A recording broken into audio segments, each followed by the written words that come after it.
Olá, ouvinte. Eu sou o professor Afonso. Eu trago para você a teologia que atribui toda a autoridade divina a Jesus Cristo. Essa teologia, ela se propõe a dessoterrar o marco mais importante que existe nas relações entre os seres humanos e Deus, que é a sua lei. Qual a lei? Aquela que vem do Sinai. Não é qualquer lei que está escrito na Bíblia, que vem do Sinai. A única lei que vem do Sinai é, obviamente, os 10 mandamentos. Então a gente tem a proposta de dessoterrar, de dizer que ela é importante, que ela não é enfraquecida, que ela não traz maldição, que ela não é fonte de pecados, que ela não é que a força do pecado seja lei. Nada disso. Isso aí está errado. Então vamos colocar em termos de vamos colocar a nossa proposta em termos de restabelecer a noção de que a lei de Deus nos santifica e não apenas santifica, apenas ela nos santifica. Então vejamos, a ideia, mas o que se traz hoje, o assunto de hoje, é em Apocalipse, no contexto de Apocalipse desvendado, o trono de Deus e tudo que há ao seu redor. Então, a ideia geral é o trono de Deus e o que há ao seu redor. Isso começa a ser explicado no capítulo 4, o capítulo 4 do Apocalipse já começa mostrando. Eu vejo o ensino do Apocalipse a partir do capítulo 4 como um ensino feito através de uma peça teatral em que há em que as cenas estão montadas e realmente alguém abre as cortinas, vem o primeiro ato, depois o segundo, depois o terceiro e vem as explicações.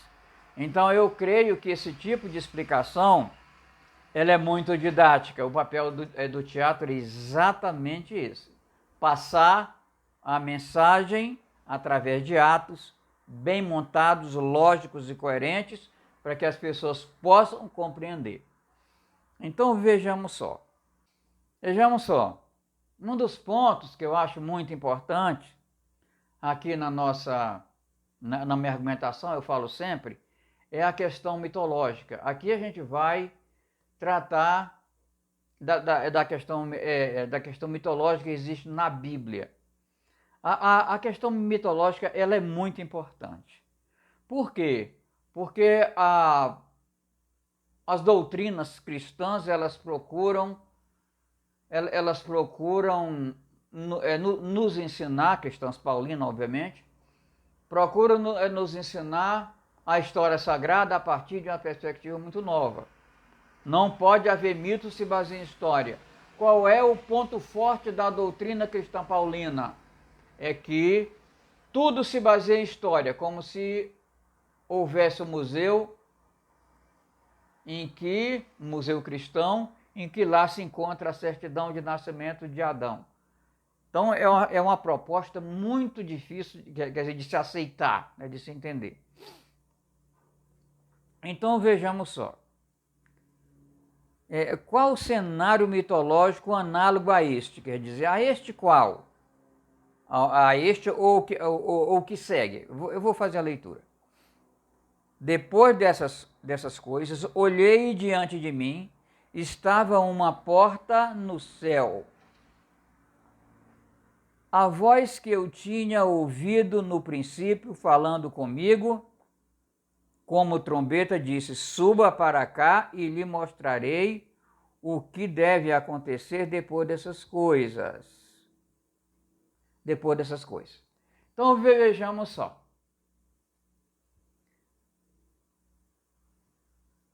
Esse cenário aqui é um cenário muito parecido com aquele cenário que nosso pai Jacó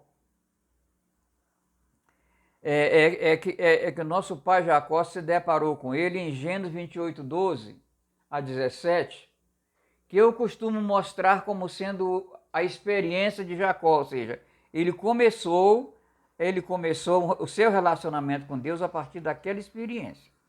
Então, esse é o ponto. Por que mitológico? Porque os nossos pais Abraão, Isaac e Jacó são muito antigos. Por que a gente imagina pessoas recentes como se tivesse menos de 6.000 anos? Ou como se toda a humanidade tivesse 6.000 anos? Não. Imaginamos porque ela faz parte do mito fundador da nação de Israel, que muito felizmente escolheu esse mito sagrado de natureza suméria, que é muito mais antigo do que a civilização suméria, que conta com cerca de 15.000 anos de história. Mas é muito antigo, muito antigo. E é contado no mundo inteiro através do ensino de Deus. Deus ensina a todas as pessoas, conforme será visto logo à frente. Então, essa é a associação que a gente faz, a apresentação que é feita do céu. Então, ele viu lá o céu à sua frente.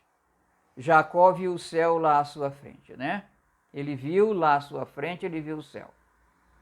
Vejamos então. Comentários a respeito dessa situação.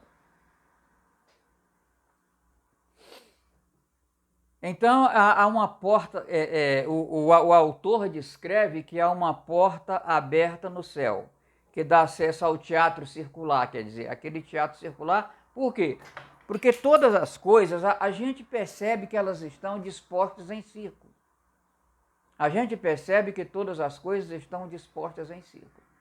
Primeiramente há um trono no meio, depois tem os 4 seres viventes, depois os 24 anciãos e em seguida os anjos, resultante de 6 seres humanos. E a voz disse: suba para cá, eu lhe mostrarei o que deve acontecer. A voz que eu tinha ouvido no princípio falando comigo, como trombeta, disse: suba para cá, e lhe mostrarei o que deve acontecer depois dessas coisas. Cabe o comentário agora. Depois dessas coisas que eu acabei de lhe mostrar, veja só, nada daquilo que foi mostrado no trono e o seu entorno, aquilo que é ao redor dele, nada daquilo é para futuro, é profecia. Não. As pessoas confundem muito essa palavra que está dita pelo autor aqui. Mostrarei as coisas que devem acontecer. Suba para cá e lhe mostrarei o que deve acontecer depois dessas coisas. Como se realmente ele se tratasse de uma profecia. Não. De jeito nenhum, isso já era uma realidade no céu. Por que eu ensino que já era uma realidade no céu? Porque o seio de Abraão era um lugar celestial para onde os espíritos dos mortos que em vida tivessem aprendido com Deus e se tornado digno de participar do mundo vindouro e da ressurreição dos mortos, que Jesus os descreve que viveriam como anjos na presença de Deus. Aqui está mostrado. Então, qual é o testemunho de Pedro a respeito disso? Que com certeza ouviu de Jesus.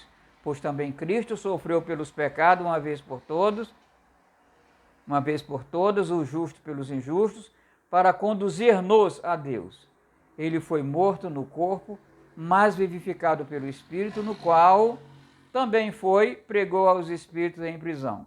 Quer dizer, aquelas pessoas que realmente foram para o céu, que foram popular o céu a partir daquele instante em que Jesus foi morto esse eu imagino que tenha sido o primeiro ato dele. A partir daquele instante o céu começou a ser povoado. É também o testemunho do livro do profeta Daniel.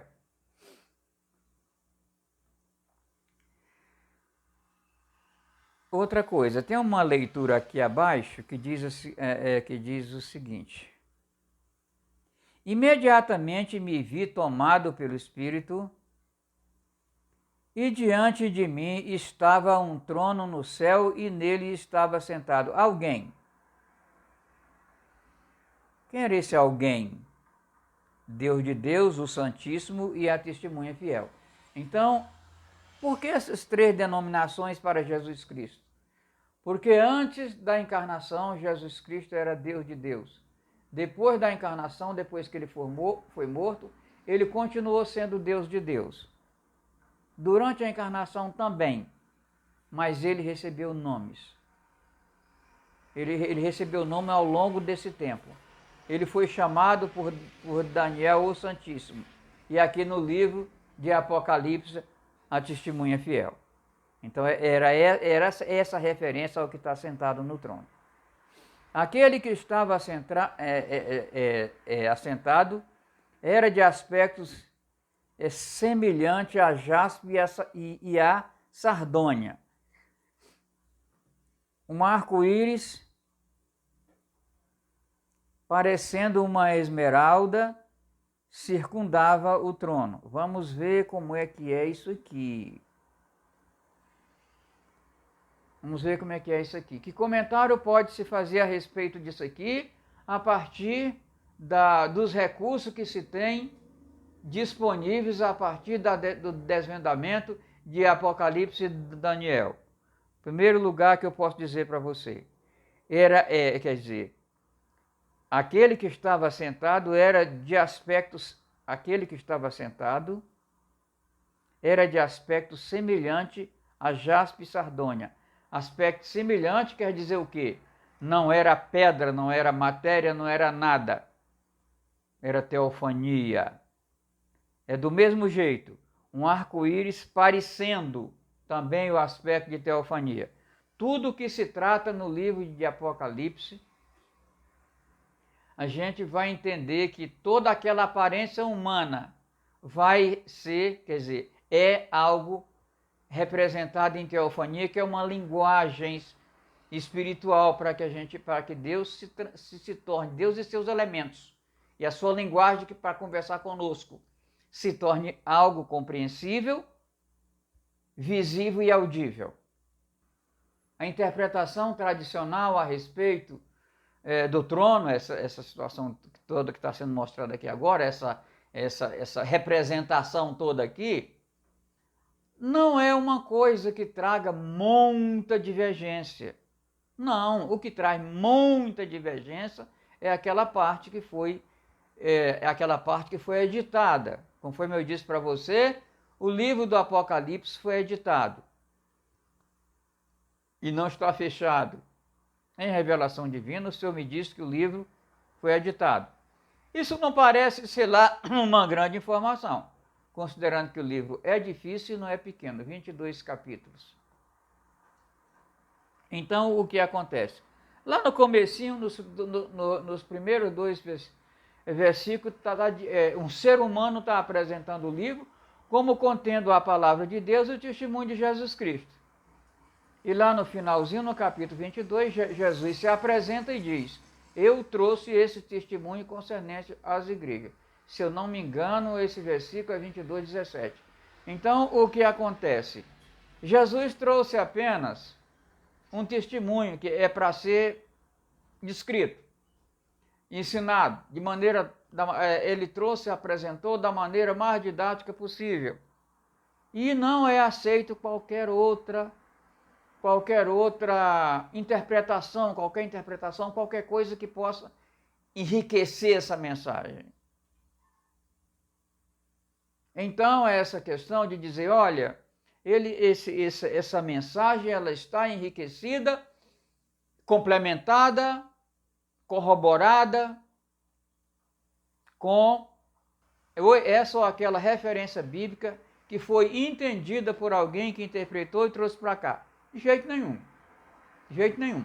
Inclusive, quem fez isso, chegou a transcrever algumas partes de Daniel de maneira bastante fiel. Mas não é para trazer, acabou. Não é para trazer. É só o testemunho, conforme se vê agora no livro do Apocalipse. Agora vejamos. Com relação à interpretação tradicional. A interpretação tradicional, eu diria, clássica, até aqui, até o capítulo 3, concernente às igrejas, só encontra divergência lá com relação ao anjo da igreja. Eles imaginam que é uma pessoa que está exercendo um cargo, não é verdade. Ali é cada ser humano representado. Cada ser humano dentro da igreja se dirige para cada pessoa, sem nenhum cuidado em realmente colocar alguém sob os cuidados de alguém. Agora vejamos só. No capítulo 4, versículo 4, ao redor do qual, quer dizer, do trono, estavam outros 24 tronos, e assentado nele havia 24 anciãos. Eles estavam vestidos de branco e tinham na cabeça coroas de ouro. Então, quem eram esses anciãos? Quem eram esses anciãos? Vamos dar uma olhada para ver o que a gente consegue enxergar nesses anciãos. A interpretação clássica é de dizer que aí são 12 discípulos, os 12 príncipes de Israel e os 12 apóstolos do Cordeiro. Os 12 apóstolos do Cordeiro fazem parte da edição. Não tem 12 apóstolos do Cordeiro aqui não. Então eles leem lá na frente o que está escrito e entendem que são 12 apóstolos do Cordeiro e 12 tribos de Israel. Não está certo. Não está certo por quê? Porque todo personagem bíblico de natureza mitológica aparece no mito. Qual é o mito mais forte que nos dá tantos personagens? Os 70 primeiros capítulos da Bíblia, que vão de Gênesis 1:1 até o final do capítulo 20 de Êxodo, onde nos é dada a lei de Deus. Então, os personagens bíblicos, mitológicos, eles têm muita autoridade. Assim Jesus aparece nesses 70 primeiros capítulos. Aí dá uma autoridade muito grande. Lá nas profecias, o personagem cristão que aparecer lá tem muita autoridade. Jesus aparece lá também. E o que aparecer na história também tem autoridade. Só que aparecer na história não tem tanta autoridade. O máximo da autoridade está no mito, o intermediário está na história e o de menos autoridade, na história não, na profecia, e na história tem o de menos autoridade. Então vejamos só.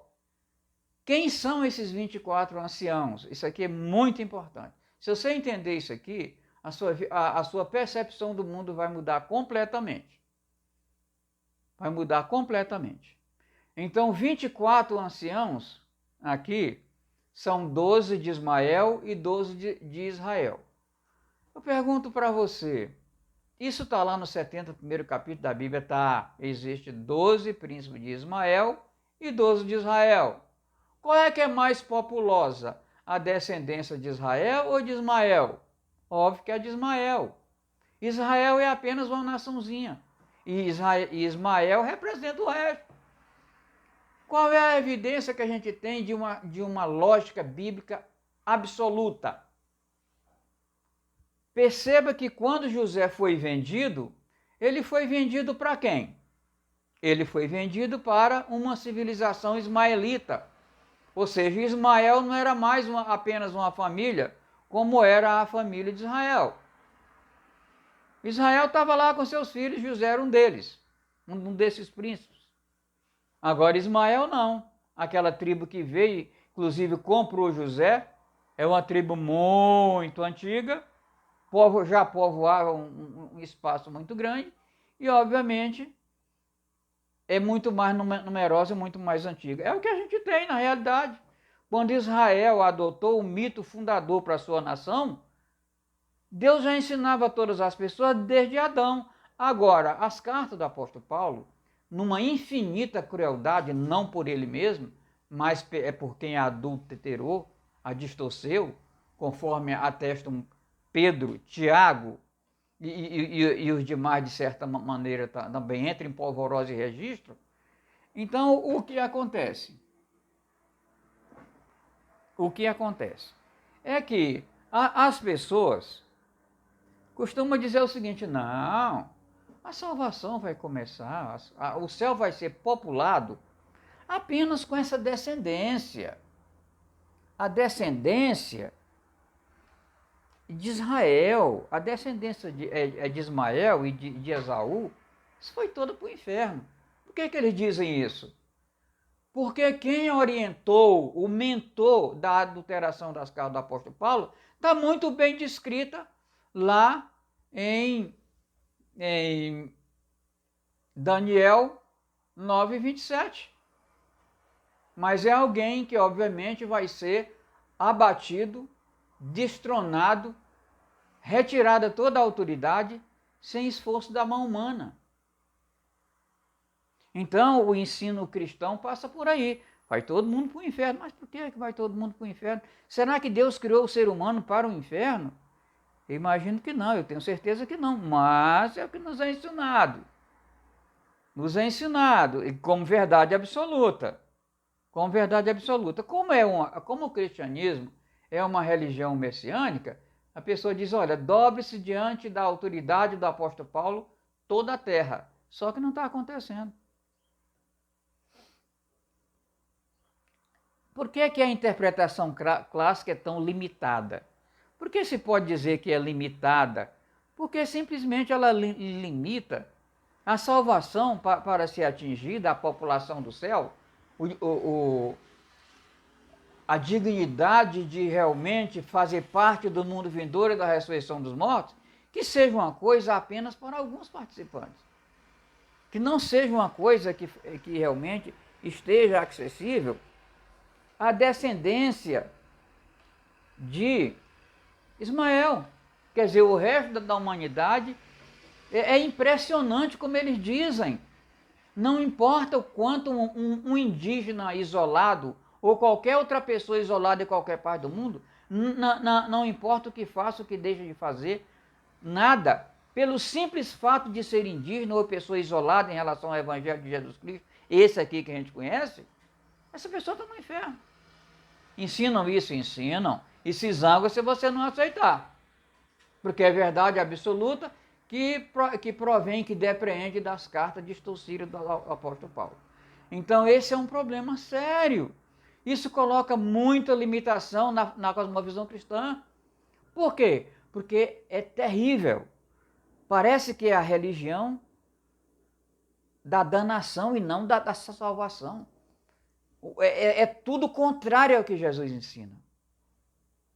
É a perdição da grande maioria. Mas vem cá, que é isso? Que loucura é essa? Isso nunca muda? Não. Isso nunca muda? Não, muda não. Eles ensinam sempre desse jeito. E o cristianismo já está acabando. O cristianismo paulino, é claro. Está surgindo novo. Está surgindo novo.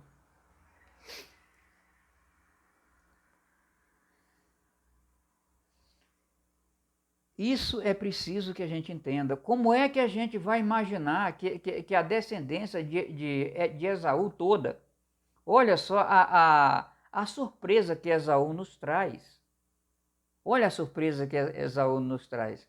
Jacó sai com medo de Esaú, sai fugido, porque ele tinha praticado um crime muito bárbaro contra o irmão. Aí passam anos. Jacó resolve sair da casa do sogro e sai andando com seus pertences, sua família. No caminho ele encontra o irmão. Pensando que o irmão estava muito zangado com ele, ele mandou uma oferta lá, um agrado, para pacificar o irmão. O meu riu da cara dele, disse, cara, tem nada disso. Eu estou muito bem, obrigado, e realmente muito bem, até espiritualmente. Partiu dele a ideia de se abraçarem. É isso que nos ensinam. Não. Tinha mais nada, é como diz o seguinte, não tinha mais nada para Esaú, é tudo para Jacó. Mas não tinha mais nada. Está vendo essa Bíblia aqui? Deus não tem mais nada para você, é o que está aqui. É o que Paulo ensinou, é o que está aqui. Paulo não ensinou essa loucura, nem sugeriu, nem mesmo o cara que adulterou fez isso. Isso é inventado por uma maldade decorrente de quem não leva, da mentalidade de quem não leva Deus a sério. Agora tem um assunto aqui, que esse assunto não é irrefutável não. Já descrevi uma vez e disse que não é irrefutável. O que é não ser irrefutável? Pode ter outra explicação, mas está dentro do contexto e eu vou te explicar. 4:5, capítulo 4, versículo 5. Do trono saíam relâmpagos, vozes e trovões. Diante dele estavam acesas 7 lâmpadas de fogo, que são os 7 Espíritos de Deus. Que são os 7 Espíritos de Deus? Eu contei aqui tudo que há no trono de Deus e eu encontrei 7. Vamos ver se vale.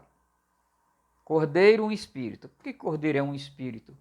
Porque essa individualização de Jesus, de uma porção do Espírito Santo, com poder suficiente, atribuir a um ser humano, esse espírito, com poder suficiente para nos trazer a graça, a verdade e confirmar a lei, essa atribuição foi cessada no momento em que Jesus foi morto e subiu ao céu para ficar indistinguível Deus de Deus. Só que aqui esse livro é, acima de tudo, um livro didático. É um livro para ensino. Ninguém consegue ensinar o cristianismo com clareza sem o que está aqui. Então, o que acontece? O Espírito de Jesus Cristo, como Cordeiro, ainda pode ser considerado para efeitos da graça e para ensino, como é o caso aqui. Então, um dos Espíritos é do Cordeiro, essa porção que foi atribuída, embora ele esteja indistinguível, ele já havia sido morto e já devia entregar o seu Espírito. Os 24 anciãos, mais um Espírito de Deus. Os seres viventes, que são os 4 evangelhos, cada um, porque o evangelho de Jesus Cristo se espalha pelo mundo, ou deveria se espalhar, ou ele se espalha com outro nome, de forma benigna. Porque o cristianismo até agora, se é que Daniel está certo, está sob desolação. Uma desolação que veio através da abominável da desolação, que recaiu sobre uma ala do templo, que é o cristianismo, conforme Daniel 9. Os 4 seres viventes, 4, e a igreja, outro. Só que eu quero que você entenda, eu quero recapitular para você. Isso aqui você pode, se você tiver uma melhor interpretação, me diga, eu não consigo. O Cordeiro, os 24 anciãos, os seres viventes, o Cordeiro, 24 anos, os seres viventes e a igreja. Vamos ver então. Os seres viventes, a gente sabe que os seres viventes são as 4 versões do Evangelho de Jesus Cristo, tão distintas e tão santas.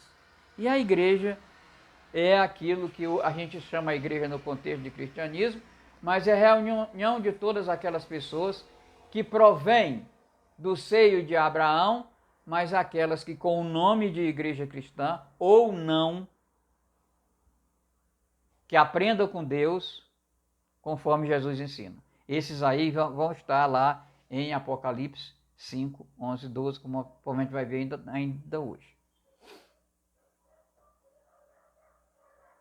A gente está vendo aqui o seguinte, os 4 seres viventes, eles têm uma característica especial. Vamos ler a respeito deles. Então, quais as principais características dos seres viventes? 4:6. Também diante do trono havia algo parecido com um mar de vidro. Era com um mar de vidro, claro como cristal. No centro, ao redor do trono, havia coberto de olhos, tanto na frente como atrás. O primeiro ser parecia um leão, o segundo parecia um boi, o terceiro tinha o rosto como de um homem, e o quarto parecia uma águia quando em voo. Aqui, obviamente, é uma representação das 4 versões do Evangelho de Jesus Cristo, Mateus, Marcos, Lucas e João. Mas a principal característica é que eles são cobertos de olhos. Por que isso? Porque o Evangelho de Jesus Cristo são os olhos de Deus no mundo. Qual a importância disso? É saber que Deus ensina a todas as pessoas. Ensina a todos os descendentes de Ismael, desde que o mundo é mundo, desde a criação. Deus ensina a todas as pessoas. Então Jesus ensina isso. Por que não se ensina dessa maneira? é que segundo a descrição de Daniel das 70 semanas, na 70ª semana o ungido será morto e em seguida já não há mais lugar para ele. O que quer dizer? O abominável da desolação sentou-se no lugar santo, numa ala do templo, que seria a ala cristã. Adulterou-se as cartas do apóstolo Paulo com a ajuda, com a iniciativa de Nero, a ajuda dos seus assessores e inspiração do maligno. Por que essas cartas têm de tão bom? São maravilhosas, mas foram distorcidas. Então vejamos, essa questão dos olhos. Cada um deles, quer dizer, voltando ainda a comentar os 4 evangelhos, que são os 4 seres viventes. Por que é coberto de olhos? Cada um deles tinha 6 asas e era cheio de olhos, tanto ao redor como por baixo das asas. Dia e noite repetem sem cessar: Santo, Santo, Santo é o Senhor, o Deus Todo-Poderoso, que era, que é e que há de vir. Isso quer dizer o seguinte, que o Evangelho são os olhos de Deus no mundo, desde que o mundo é mundo, conforme já falei para você. Então vejamos só. O cristianismo é muito melhor, mas muito melhor, muito melhor. Por que ele é tão ruim? Por que ele teve que encarnar um império tão mau do século IV para cá? A maldade já tinha acontecido. Tem gente que diz, não, a maldade do cristianismo começou quando a igreja fez acordo com o Império Romano e Constantino, na pessoa de Constantino. De jeito nenhum. Não foi um acordo que destruiu o cristianismo, não. Foi uma guerra de Nero contra o cristianismo. Exato. Quando houve aquele incêndio em Roma e Nero foi, digamos o seguinte, Nero foi posto contra a parede, até o acusaram disso. Em Roma, o ambiente era meio estranho. Era um lugar terrível. Os cidadãos romanos, tipo plebe, eles não tinham nada, mas tinham cidadania romana. Eles não trabalhavam e viviam à custa do governo. Já os escravos tinham a possibilidade de trabalhar, se libertar e ficar rico. E o que acontecia?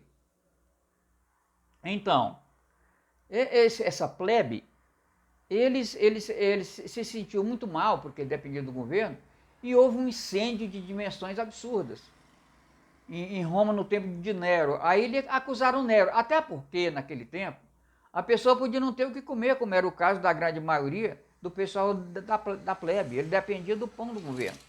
Então, o que acontece? Eles acusaram Nero de ter colocado fogo em Roma. Por que eles acusaram um cara tão autoritário? Porque podia acusar. O cara podia não ter comida, mas tinha liberdade de expressão. E aí o Nero, reconhecendo o direito dos caras acusarem, jogou a acusação para cima dos cristãos e começou a matar cristãos. Só que o cristianismo é missionário. Ele se multiplicava muito facilmente. E o que aconteceu?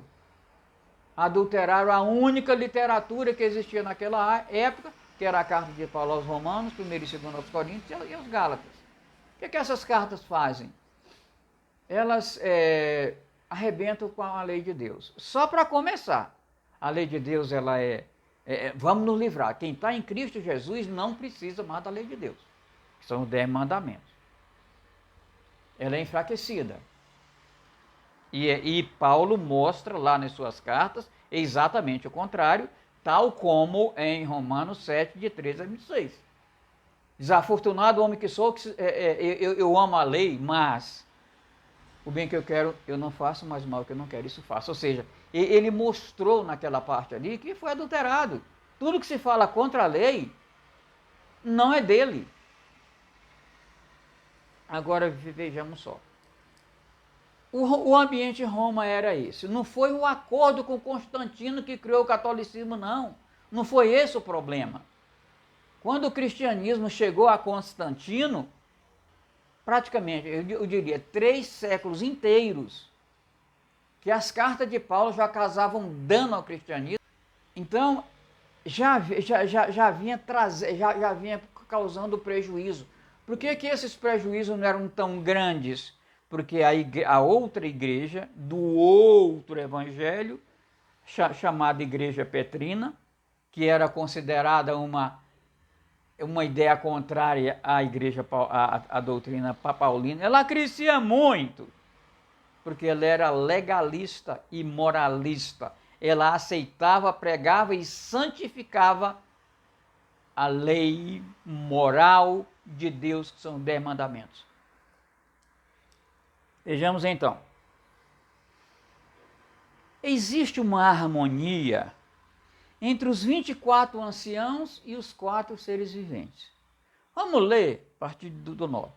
Toda vez que os seres viventes dão glória e honra e graças àquele que está assentado no trono e que vive para todo sempre, e os 24 anciões se prostram diante daquele que está assentado no trono e adoram aquele que vive para todo o sempre. Eles lançam as suas coroas diante do trono e dizem: Tu, Senhor e Deus nosso, és digno de receber a glória, a honra, o poder, porque criaste todas as coisas e por tua vontade elas existem e foram criadas. É isso mesmo. Há uma harmonia. Esse louvor, essa adoração não está sendo feita somente por um grupo ou por outro. Como está representada, agora vem a pergunta, como está representada a harmonia que deve existir entre os seres viventes e os anciãos? Então ele tem uma harmonia, eles estão adorando e louvando junto. A explicação: em todo o planeta Deus ensina a todas as pessoas desde a criação. Onde é que está o fundamento bíblico? Está em João 6, 44, 45. Ninguém pode vir a mim se o Pai não o enviou. Não o atrair e eu o ressuscitarei no último dia. O último dia da vida de cada pessoa, como eu já ensinei. Está escrito nos profetas: todos serão ensinados por Deus. Todos os que ouvem do Pai e dele aprendem, vêm a mim. O que quer dizer isso? A igreja é muito maior do que você possa imaginar. Ela é composta por todos aqueles a quem Deus ensinou e eles aprenderam. Deus ensinou, eles aprenderam e eles creram que Jesus Cristo ressuscitou em carne e osso segundo ensinos paulinos. Não é verdade. Não é verdade. Existe uma população no mundo a quem Deus ensina e eles aprendem. E essa população é muito grande. Agora a gente vai ver mais mais um ato que começa. É um assunto longo. Por que esse assunto é longo? Porque é um assunto só, não dá para você dizer, olha, vamos ensinar isso aí em pedaços, porque realmente o trono é composto por esses elementos em quem está os 7 Espíritos de Deus. O versículo 5 do capítulo 5, agora é capítulo 5. Então um dos anciãos disse: não chores, eis que o leão da tribo de Judá, raiz de Davi, como Jesus se apresenta aqui, venceu para abrir o livro e os 7 selos.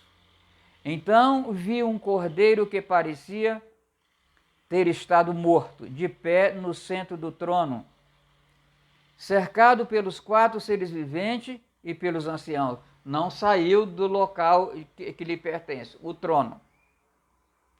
Ele tinha 7 chifres e 7 olhos, que são os 7 Espíritos de Deus enviados a toda a terra. Eu creio que esteja bem definido que os Espíritos de Deus estejam espalhados por toda a terra. A descendência de Ismael e de Israel, e ainda os evangelhos de Jesus Cristo e os 24 e a própria igreja, conforme se define, o pessoal do seio de Abraão, mais os restantes que realmente morreram após Jesus ser morto. Continuando a leitura a partir do versículo 5, do capítulo 5, versículo 7. Ele se aproximou e recebeu o livro da mão direita daquele que estava sentado no trono. Aqui a gente já vê uma noção de que existe Deus e o Cordeiro. Isso é teofania. Deus não tem mão. Deus faz tudo do nada. Quando ele opera um milagre de curar um desenganado, como aconteceu comigo várias vezes, ele faz isso do nada. É disso que ele cria todas as coisas. É por isso que ele é chamado também de o poder. 5:7. Ele se aproximou e recebeu o livro da mão direita, como eu expliquei, daquele que estava sentado no trono. Ao recebê-lo, os 4 seres viventes e os 24 anciãos prostraram-se diante do Cordeiro. Cada um deles tinha uma harpa e taças de ouro cheias de incenso, que são as orações dos santos. Então, mais uma vez, o papel dos 24 anciãos e dos 4 seres viventes se harmonizando como o ensino que foi dado a Abraão e a sua geração, para nos ensinar o que é certo. Tem muita gente ensinando o que é certo mundo afora. Muita gente ensinando o que é certo mundo afora. Versículo 9. E eles cantavam um cântico novo: tu és digno de receber o livro e de abrir os seus selos, pois foste morto e com teu sangue compraste para Deus homem de todas as línguas, povos e nações. Olha, é um pessoal, não é só o descendente de Israel, nem tampouco aquela igrejinha que surgiu bem recentemente e que está realmente oprimida pela doutrina de Paulo, e que não condenam ninguém. Todo aquele que vê a mim de modo algum eu lanço fora. Ninguém vai ser condenado porque crê em Jesus Cristo, segundo as cartas de Paulo, de forma alguma. Versículo 10, 5:10. Tu os constituíste em relação às nações, reino sacerdote para o nosso Deus, e eles reinarão sobre a terra. Já foi explicado isso aqui, que ele vai dar a cada anjo o resultado de ser humano que chegar aqui no céu, o mesmo poder que recebeu do Pai. Versículo 11. Então olhei, que importante. Aqui sim, aqui descortinou o último cenário. Aqui descortina o último cenário. Então olhei, ouvi a voz de muitos anjos, milhares de milhares, milhões de milhões. Eles rodeavam o trono, bem como os seres viventes e os anciãos. Aqui pronto, aqui ficou completo. Os anjos resultantes dos seres humanos, os 4 seres viventes e os anciãos. Aqui ficou bom. Cantavam juntos e cantavam em alta voz: digno é o Cordeiro que foi morto de receber poder, riqueza, sabedoria, força, honra e glória e louvor. Então veja bem, aqui se harmonizando o quê? Todos, os 24 anciãos, os 4 seres viventes e todos os anjos resultantes dos espíritos humanos, junto de maneira harmônica, harmonizada, estão cantando, estão louvando, estão glorificando. Eu queria, a partir de agora, dizer uma coisa para você.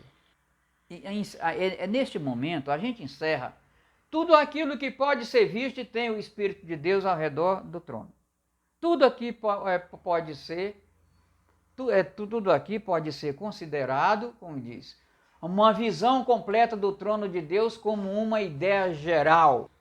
Eu sempre digo, o que é que eu faço para compreender o cristianismo e até mesmo que existe ensino de Deus em toda parte? O que você faz? Faz a chamada experiência cristã. A experiência cristã é aquela que eu acabo de descrever hoje, que realmente está se harmonizando com a entrada do autor, quando ele subiu e viu o trono de Deus. Essa visão do trono também foi apresentada a nosso pai Jacó em Gênesis 28, 17. Eu digo 17 apenas como um versículo, mas tem mais versículo, é uma história bastante grande. Essa experiência é maravilhosa. Essa experiência está disponível a todos os seres humanos. E ela pode até ser ensinada de uma maneira diferente, até de uma maneira muito mais pobre. Essa aqui é a forma ideal, ensinada por Deus há milhões de anos. aos seres humanos. Então essa experiência é maravilhosa. É a experiência que diz que para que o Espírito de Deus, vamos entender essa história, Jesus afirma que Deus é Espírito e é único, Deus é um. E o que é Jesus Cristo? O Espírito de Jesus Cristo é uma porção do Espírito Santo que foi atribuída a um ser humano com poder suficiente para nos trazer a graça, a verdade e confirmar a lei. É assim que se define o Espírito de Deus e o Espírito de Jesus Cristo. Quando Jesus foi morto, ele entregou o seu Espírito. Aquela atribuição já deixou de ser uma atribuição e aquele papel já cessou. A partir daquele instante, Jesus voltou a ser Deus de Deus, substância de Deus, indistinguível em relação ao Pai. Agora eu te pergunto, didaticamente, como aqui, a gente ainda vê Jesus Cristo como uma atribuição do Espírito, de uma porção do Espírito Santo, para nos trazer a graça, a verdade e confirmar a lei. Então, esse é o nosso ensino a respeito de Deus. Então, qual é o outro significado para a palavra Espírito Santo? É o dom do Espírito Santo. É a influência do Espírito de Deus sobre o espírito humano. E é essa a experiência. Jesus, se você vier a mim, guardar os meus mandamentos, eu rogarei ao Pai, ele vos dará outro Consolador. Por que rogarei? Porque ele estava aqui na terra ainda. Que ficará convosco sempre, que é o Espírito da verdade, que o mundo não pode receber, mas você recebe. Mas por que não pode receber? Porque não pode. Porque o Espírito é da verdade. Então, o que faz para receber? Se compromete diante de Deus de falar somente a verdade a todas as pessoas no seu dia a dia, custe o que custar. Isso vai ser maravilhoso, vai ser a maior revolução na sua vida. Não somente uma revolução espiritual, mas também social. Você ganhará respeito de todos os seres humanos. Você não se tornará uma pessoa fácil da gente negociar, mas certamente se tornará uma pessoa muito respeitada. E também você dirigir a Deus em oração todas as suas petições, toda a sua gratidão e todo a sua reconhecimento de que você é pecador. E também se dirigir a todos os seres humanos com compaixão. O que é a compaixão? É aquele amor que Jesus manda que amemos o outro como amamos a nós mesmos, no melhor estado de espírito que estivermos. Dito isso, quer dizer que é um compromisso meu, eu te peço no finalzinho, inscreve no meu canal para tu receber meus vídeos. Eu sempre me comprometo a fazer uma oração no final, porque é uma maneira da gente se dirigir a Deus. Oração é a maneira certa da gente se dirigir a Deus. Eu vou me dirigir a Deus com um dos principais objetivos, que é você realmente alcance essa experiência de se colocar diante de Deus, para que Ele te ouça. Principalmente se você estiver passando por dificuldade, por enfermidade relacionada à existência. Vamos orar. Deus Santo, estamos aqui e te apresentamos cada pessoa que, nesse momento, ao redor do planeta, te busca em espírito e em verdade. Para que essa experiência não seja vã, porque nunca é. A experiência de receber o Espírito da verdade que o mundo não pode receber. Uma experiência dignificante que não se encontra em nenhum outro lugar, somente na presença de Deus. Que cada um de nós possa levar a nossa petição justa em oração. Possamos nos dirigir ao ser humano na mais absoluta compaixão em todos os atos. E que reconheçamos que o ato de socorro é muito importante. E que ele é a base do julgamento do injusto e da justiça do justo, como Jesus manda. Tive fome, me deste de comer, tive sede, me deste de beber, tive nu e me vestiste. Deus maravilhoso. Eu apresento todos aqueles que oferecem pés e mãos, coração e mente para participar dessa experiência maravilhosa, para viver na tua presença, sabendo que é falho. Deus maravilhoso, olha para as pessoas que estão lutando pela vida. Olha para as pessoas cuja vida não tem o menor sentido.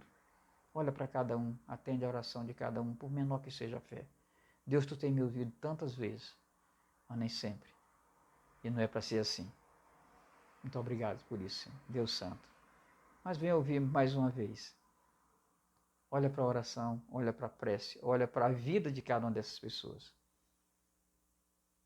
Que realmente te buscam. Deus maravilhoso, nos traz aquela alegria que ninguém pode tirar. É que eu te peço em nome de Jesus. Amém.